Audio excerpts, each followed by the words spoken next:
my YouTube channel. Today we are going to be making Swiss meringue buttercream. Really such a staple in the kitchen when you're cake decorating or frosting cupcakes. This buttercream is fantastic because it holds its shape really well so you can pipe with it. It also is fantastic for cake decorating because it can give you that really sharp edge when you are frosting your cakes. The recipe that we are making today makes a little over a quart of buttercream icing. It's usually enough to fill and frost a 6-inch cake.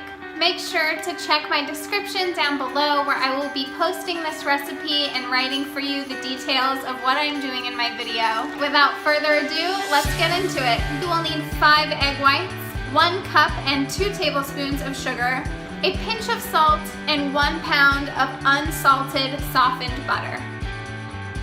To begin, fill a saucepan with about 1 inch of water. Add your egg whites, all of your sugar, and your salt to the bowl with the electric stand mixer. Turn your burner with the saucepan of water to a low heat. Place the mixing bowl with all of your ingredients on top of the saucepan. This will act as a double boiler. With a hand whisk, mix together your sugar, salt, and egg whites until thoroughly combined. Now, we are going to let this mixture sit on the stove, stirring often until all of our sugar is dissolved and our mixture is warmed through. Carefully remove the mixing bowl from the stove and place on your stand mixer with the whisk attachment.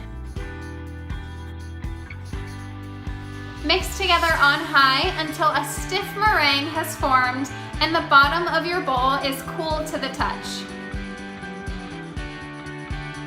At this point, reduce your speed slightly and begin to add your unsalted softened butter piece by piece. Once all your butter is added, go ahead and turn your speed back up and let this mix until you're all thoroughly combined. Be sure to scrape down the sides of your bowl if needed. And continue to mix until you have a nice, fluffy, bright white buttercream. Now our buttercream is finished. Go ahead and remove your bowl from the stand mixer, and using a rubber spatula, go ahead and mix your buttercream together for just a few minutes. This is going to deflate some of the air that we have incorporated into it, giving you a really nice, smooth texture free of air bubbles that is ready to pipe onto cupcakes or decorate a cake. Thank you guys so much for watching. I hope you enjoyed this video. If you did, please give me a thumbs up and hit my subscribe button. If you make this buttercream or have any questions about it, please leave me a comment down below. I would love to hear from you. And stay tuned as I will be uploading videos weekly. Thank you guys so much. I'll see you soon.